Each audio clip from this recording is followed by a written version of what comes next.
پہلے آپ کو اخلاق کی طاقت بتاؤں کہ سہنا، برداشت کرنا، جھک جانا، اس کی طاقت کیا ہے۔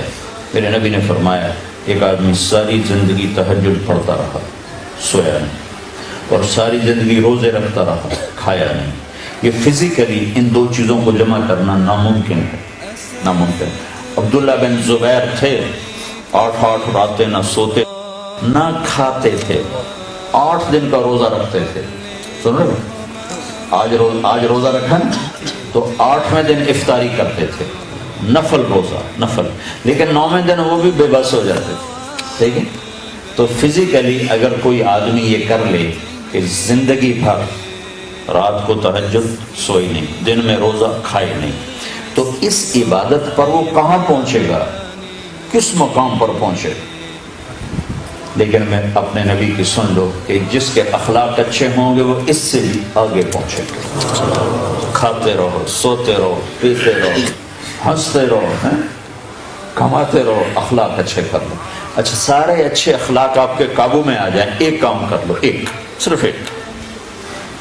میرے نبی نے فرمایا معاذ تمہیں سارے دین کا خلاصہ بتاؤں، سارے دین کو بریف کر کے بتاؤں، ایک چیز سارے دین کو ایک چیز میں بند کر کے بتا دوں، ایک چیز میں؟ کہیں گے جی کیا؟ تو مجھے دیکھا، آپ نے ایسے کیا،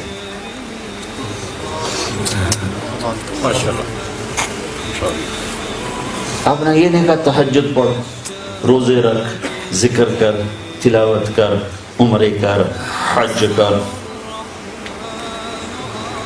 زبان قابو میں رکھ، سارا دین تیرے قابو۔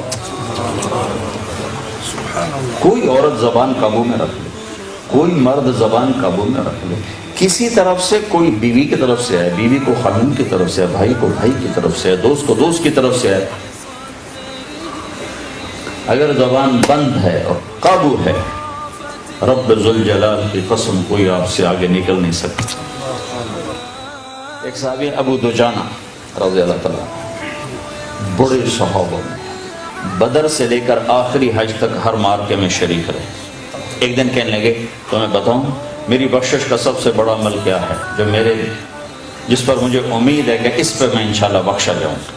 تو جب میں پڑھ رہا تھا اور اگلی سطریں ذہن میں نہیں تھیں، سامنے نہیں تھی، تو میرے جی میں کہیں گے جنگ بدر، کہ جنگ بدر والوں کو اللہ نے کہا جاؤ تمہیں معاف کیا جو مرضی کرو، یا کہیں گے حدیبیہ، صلح حدیبیہ، اللہ نے قرآن بتا رہا ہے لقد رضی اللہ عن المؤمنین، حدیبیہ والوں سے میں راضی ہو گیا۔ اگلی سطر پڑھ کر میرا میٹر ہی گھوم گیا کہ اتنا بڑا آدمی بدر والا، تھوڑی سی ان کی اور سیرت سنا۔ آپ نے احد کے میدان میں ہلچل مچ گئی، اوپر نیچے ہو گئی، تو آپ نے اپنی تلوار اٹھائی، کہ اس تلوار کو کون لے گا؟ تو کئی لوگ کھڑے ہوئے، تو آپ نے کہا اس کا حق کون ادا کرے گا؟ تو سارے بیٹھ گئے، صرف 3 آدمی کھڑے رہے، حضرت عمر، حضرت زبیر، حضرت ابو دجانہ۔ عمر خلفاء راشدین میں سے ہیں، زبیر پھوپھی زاد ہیں، اور ابو دجانہ مدینے والے ہیں۔ تو آپ نے وہ تلوار نہ زبیر کو دی، نہ عمر کو دی، ابو دجانہ کو دی۔ یہ وہ آدمی ہے ابو دجانہ۔